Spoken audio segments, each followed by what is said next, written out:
This is Scout's week 4 and 5 video recap. So we're going to start out by charging our clicker. I've still been doing this at the beginning of each training session, just a couple of times before we get started. So we'll run through this maybe 3 times here, and then we're going to move into our leash skills. Good job, buddy. Okay, so I already have Scout on leash here. So for our leash skills today, I want him to be on my left side. So I am holding the leash and my clicker in my right. So the first thing we're going to do is review finding heel position. So for this, I've been having Scout do an auto sit once he gets in heel position. I'm going to do this a few times with food, and then we're going to move on to doing this without food. So I have a couple pieces in my hand. Scout is out in front of me, facing me. I'm going to cue him to heel, and then use that food lure to get him into position. Scout, heel. Once he's in position, sit. I'm going to cue him to sit right away. I'll feed him a few pieces of food for maintaining that position. Break, and use his release cue to let him out of position. We'll run through that again. Scout, heel. Sit. Good boy. Break. Okay, and now this third time through, I'm going to try it without food. I am still going to make the motion with my hand and reward him with food after he does the behavior. Scout, heel, sit, good boy.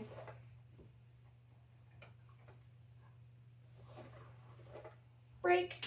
Nice work, buddy. So the next thing that we started to work on with our leash skills is adding some forward movement, but then when we stop, I want Scout to sit again. So we're going to do the same thing we just did as far as getting into heel position. Scout, heel, sit. So now I'm going to reward him for that, but now I'm going to cue him, let's go. I have a food lure down at my side here. We're going to take a couple steps forward, and then when I stop, sit, I want him to go back into that sit position. Good boy. Break. We'll run through that one again. Scout, heel, sit. What a good boy. Let's go. Sit. Nice work, buddy.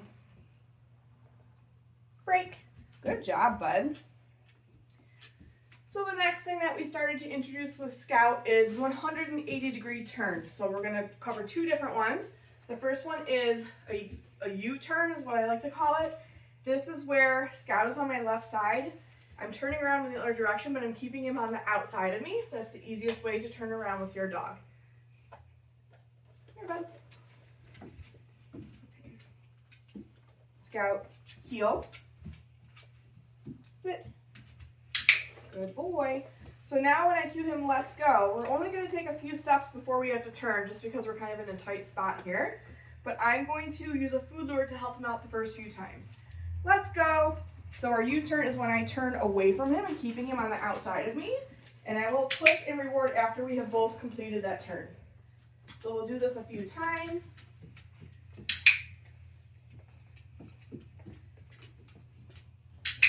Good boy.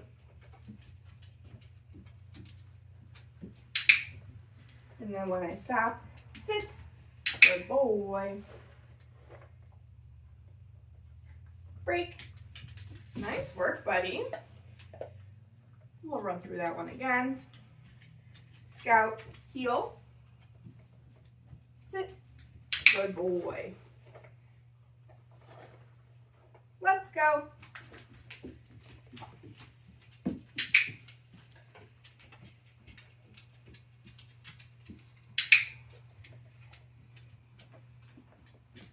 So we've kind of worked up to me not bringing that food down until we're about to make our turn.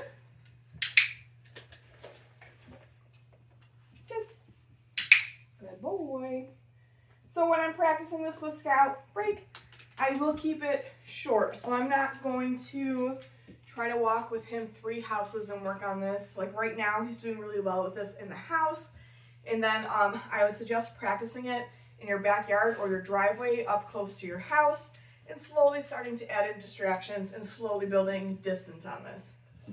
So then the second turn that we've been working on is called a front cross turn. So this one is the more difficult of the two turns because Scout is on our left side and we are actually going to turn into him to turn around. So let me show you what this looks like here. Scout, heel, sit. So for this one, I am going to use a food lure to start out. Let's go. So now when I'm going to turn, I'm turning into Scout. So he'll have to learn how to pivot. He's actually doing pretty well with this one. But same thing, I'm bringing that food down as we do the turn, clicking and releasing that food after we both complete the turn. Sit. Good boy. Break. We'll run through that one again. Scout, heel, sit. What a good man. Let's go. Whoops. There we go.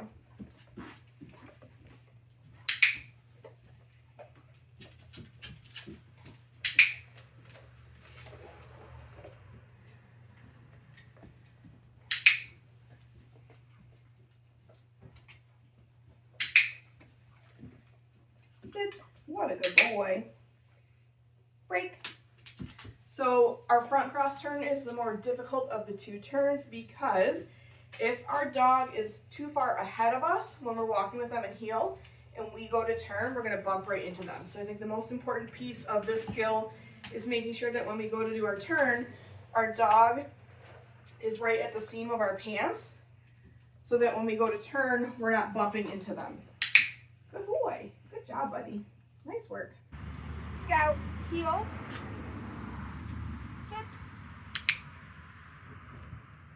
Let's go.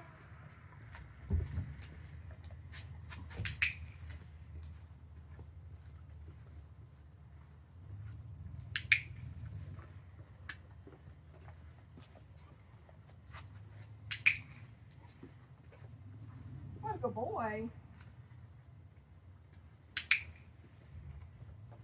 Sit. What a smart boy. Very good job, buddy. Break. We've started working on door manners with Scout. So for me, an open door is not an invitation for my dog to run through it. I don't want them being pushy at thresholds, trying to get through doorways before me. So I like to teach my dog to wait until I release them to go through the threshold. The way that we're going to start to teach this to Scout is we're going to get him in a sit or a down position, ideally a little bit away from the door. I don't want him sitting right here at the threshold. And then I'm going to cue him to wait. And I'm going to start out by just touching the door handle. As long as he stays in position, I will mark and reward him. And then the idea is that I want to work up to being able to push this door all the way open while he remains in position. So I'm just going to toss a reset since he's already in a down position. Go get it. Scout, sit. So I asked him for a sit. He gave me a down. I want to see if I can get him back up into the correct position, but I'm not going to reward him for it. Good job. Wait. Now I'll reward. Good boy. So if he stays in position, I'm just going to cue him to wait again. Wait. Good boy. Wait.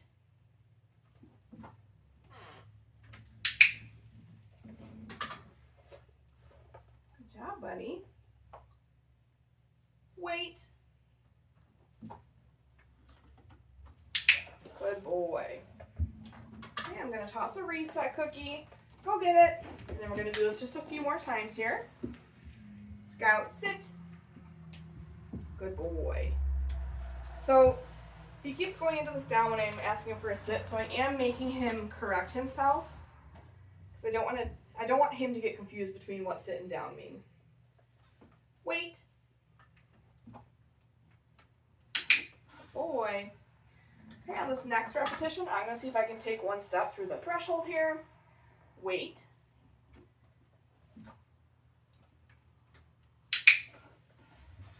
Boy. We'll do one more. Wait.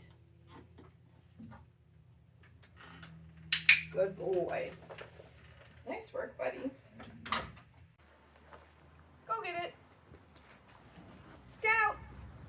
Good boy. Go get it. Scout. Go get it. Scout. Good man. Go get it. Scout. Good boy. Go get it. Scout. Good boy. Nice work, bud. We've been working on generalizing Scout's place behavior by practicing it in different rooms. So today we're going to practice it in the kitchen. So I have my mat here. I do have Scout on leash in case I need to help him. Scout. Oh, is there a rogue piece of food there?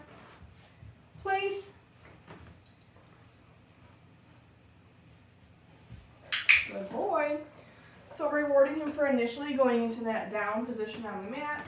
And then I am just going to walk around the kitchen and maybe like rustle a bag, touch stuff on the counter, make some noise. And I'll click and reward him for maintaining position while I'm doing whatever distracting thing I'm doing. I might open the dishwasher. Or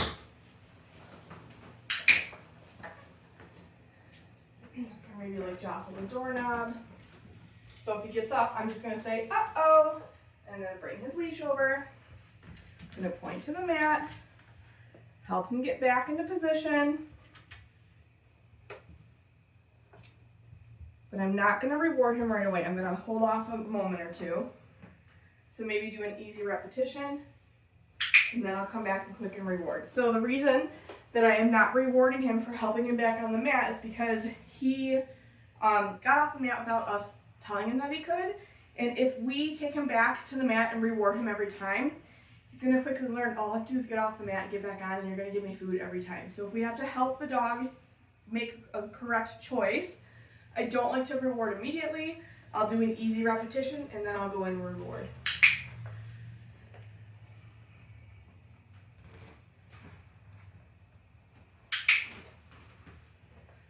Okay, I'm going to try the door handle again, since that's what he struggled with. Much better that time, buddy. Good boy. Break. We'll run through that one more time. Scout. Place.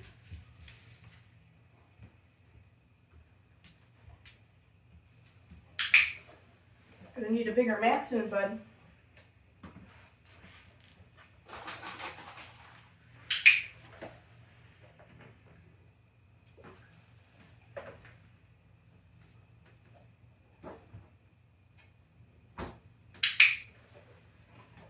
So just using different things as distractions. This is going to help proof this behavior, meaning he'll be able to do it in different environments, no matter what the distraction is. Break. What a good boy. Good job, buddy. I've been continuing to work on conditioning Scout to wearing the head collar. So this week we're introducing the leashes. So when I first start to introduce adding the leashes into the mix, I do like to use 2 leashes. I will use one that is attached to the head collar, and then I will also use a slip lead. Reason for that is because when we initially attach a leash to the head collar, if we are just using that one leash, it can be quite a bit of pressure on the dog's bridge of their nose, and sometimes they can like throw a tantrum because it's too much for them. So I do like to use 2 leashes to kind of help evenly distribute that pressure from the bridge of their nose a little bit more towards their neck. So I already have Scout on a slip lead. I already have my leash attached to my head collar. It's just one less thing I have to fuss around with once I get it on Scout. So for today, I don't really care like how I'm holding the leashes. This is his first time doing it. I just want to make sure that he will take some steps with me while he's connected to the head collar and the leash. So I'm going to get him into a nice sit position so I can get him dressed here. Scout, sit. Good boy. Sit. So using that food to help get him dressed, head collar is on. I still have a few pieces of food in my hand, and now I'm just holding both leashes. Again, I don't care about the ends right now. I just want him following this food lure, yes, and taking some steps with me. Yes, so right now I don't want him going long periods without food in front of his face. Yes, good boy. Yes. If I drop a piece and he wants to grab it, that's fine. So goal is I don't want him pawing at this, and I don't want him taking his face to the floor to try to get it off. Good boy. So you can see I'm kind of just going back to doing our food luring exercise that we've been doing. So getting him used to walking next to me while this is on. Good boy. Getting him used to coming out in front of me where I'm moving backwards. Yes. Maybe I'll ask him for a sit. Yes. Good boy. So again, just introducing the leashes to him. This is the very first time we're doing this. He's doing really well. If for some reason he does paw at it, which is likely going to happen at some point, I don't want to take it off of him right away because he's going to learn that pawing at it gets it off, right? So if he does, I will put upwards pressure on the leash to encourage him to bring his face back up. I'll get him to move a few steps with me, and then I'll reward him again. So I kind of almost want to see if he'll do it so I can show you what to do. Yes, good boy. I don't want to force him into making, into doing it, but we'll see if he does it. You're actually doing really good with this, bud. So usually the first few days they do try to paw at it. Good boy. You're doing so good, buddy. Yeah, good man. Yes. All right, well, he's not going to paw at it, which isn't a bad thing, so we're going to take it off. Sit. Yes. Good boy. Go get him. Toss a little reset. And then maybe we'll run through that one more time here. Oh, Scout, sit. So he got up. I just want this to be nice and controlled while I'm getting him dressed. So if he gets out of that sit, I am going to make him get back into that sit. And the head collar's not tight. It's not fitting him snug yet. I'm still working with it pretty loose. Because again, I want him to get really used to it. Good boy. Yes. Yes. Good boy. Scout, sit. Yes. Let's go. Yes. Good man. You're being so good. Yes. Yes. Good job, buddy. Yes. So again, not going long durations yet without feeding. Yes. Good boy. This is looking really good. Yes. Sit. Yes. And then we'll go ahead and take it off. Good man. What a good boy.